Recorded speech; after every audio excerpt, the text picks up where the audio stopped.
So they looked at my dear Penny and they said, Gianna will never be anything, which is always encouraging. And she decided to ignore them, and she worked with me 3 times a day, and I began to hold up my head, and they said, well, Gianna will never this and never that. Long story shorter, I was walking by the age of 3.5 with a walker and leg braces, and I stand up here today with a mild little limp and without a walker and leg braces. I fall gracefully sometimes and very ungracefully at other times, depending on the situation, but I consider it all for the glory of God. You see, ladies and gentlemen, I am weaker than most of you, but this is my sermon. And what a small price to pay to be able to blaze through the world as I do and offer hope. And I think in our misunderstanding of the way things work, we misunderstand how beautiful suffering can be. I don't willingly sign up for it, but when it comes, we forget. We forget that God is in control and God has a way of making the most miserable thing beautiful.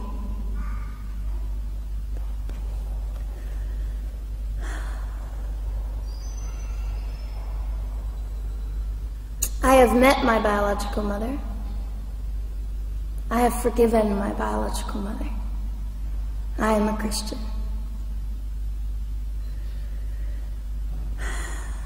She's a very broken woman. She came to an event I was having 2 years ago, showed up unannounced, and said, hello, I'm your mother. And it was a very difficult day.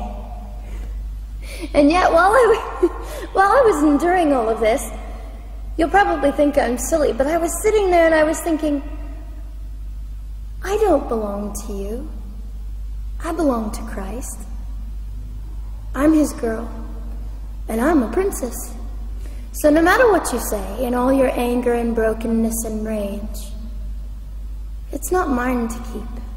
It's not mine to carry, and I won't.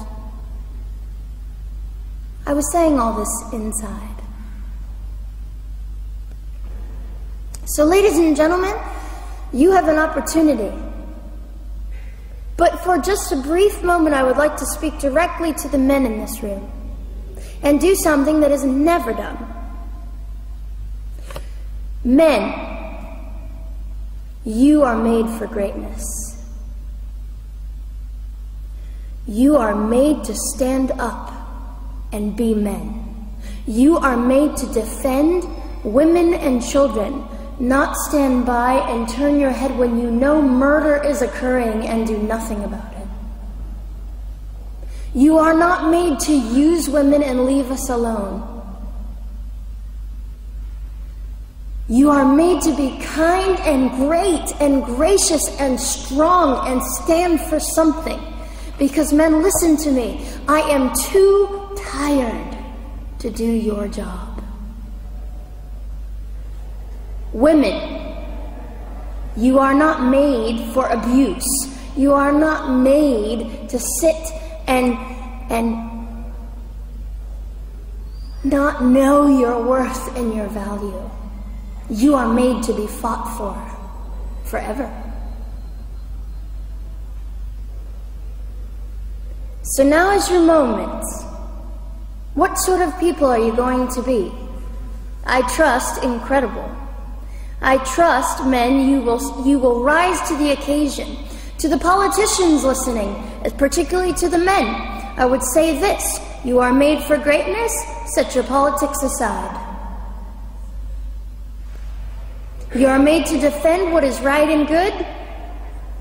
This fiery young girl will stand here and say, now's your moment. What sort of man do you want to be? A man obsessed with your own glory, or a man obsessed with the glory of God?